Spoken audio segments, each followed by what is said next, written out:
दागी नेताओं के बीजेपी में शामिल होने या बीजेपी से हाथ मिलाने को लेकर अक्सर सवाल उठते रहते हैं। इसको लेकर केंद्रीय मंत्री नितिन गडकरी ने चुटकी लेते हुए कहा कि बीजेपी का साबुन इको फ्रेंडली है। नितिन गडकरी एक कार्यक्रम में सवालों का जवाब दे रहे थे, जहां उन्होंने द्वारका एक्सप्रेसवे से लेकर विपक्षी गठबंधन तक हर एक मुद्दे पर बेबाकी से जवाब दिया। द्वारका एक्सप्रेसवे पर सीएजी की रिपोर्ट को लेकर केंद्रीय मंत्री ने पहली बार जवाब देते हुए उसे गलत बताया। साथ ही उन्होंने विपक्षी गठबंधन और राहुल गांधी पर भी जमकर हमला बोला। द्वारका एक्सप्रेसवे पर कैग की रिपोर्ट को लेकर केंद्रीय मंत्री नितिन गडकरी ने जवाब दिया और कहा कि द्वारका एक्सप्रेसवे पर घोटाले की बातें गलत हैं। उन्होंने कहा कि इसके उलट द्वारका एक्सप्रेसवे पर 12% पैसे बचाए गए हैं। ईडी और सीबीआई जैसी एजेंसियों के दुरुपयोग के आरोप को गडकरी ने सिरे से नकार दिया। गडकरी ने कार्यक्रम में कहा कि जो पाप करेगा वो भोगेगा। केंद्रीय मंत्री ने कहा कि हमारे पास इको फ्रेंडली साबुन है। राजनीति में लोग आते और जाते हैं, ये सब चलता ही रहता है। गडकरी ने कहा कि चुनाव में जीतने की राजनीति ही इम्पोर्टेंट होती है। जो जीतता है वही सिकंदर होता है। कभी कभी अलायंस में पार्टनर लेने पड़ते हैं, ताकत बढ़ानी पड़ती है। हम भी ताकत बढ़ाते हैं। गडकरी ने विपक्षी गठबंधन इंडिया को भी घेरा।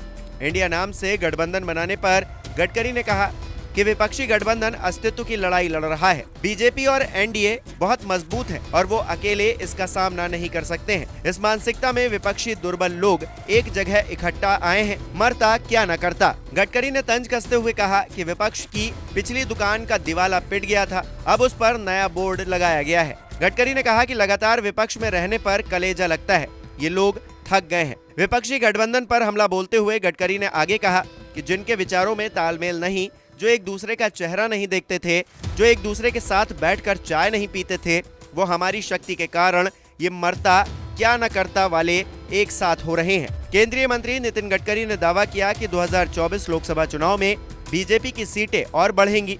उन्होंने कहा कि पिछली बार से 15 से 20 सीटें ज्यादा ही आएंगी। गडकरी ने कहा, उन्होंने इंडिया बनाया, हम भी अपने साथी ढूंढ रहे हैं। ये बात तो सच है कि इसके बाद की राजनीति 2 अलायंस में होगी।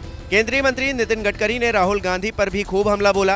राहुल ने पिछले दिनों कहा था कि राष्ट्रीय स्वयंसेवक संघ ने देश की संस्थाओं पर कब्जा कर लिया है।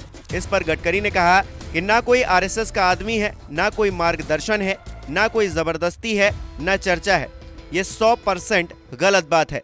गडकरी ने कहा कि मैं आरएसएस का आदमी हूं, मैं किसी से पूछने नहीं जाता।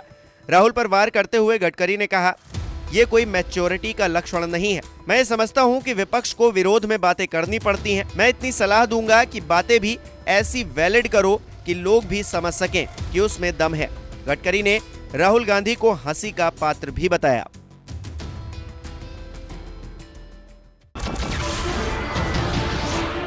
नमस्कार, मैं हूं मानक गुप्ता।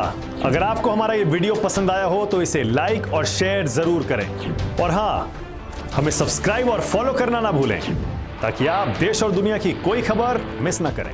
तो जुड़े रहिए हमारे साथ और देखते रहिए News 24।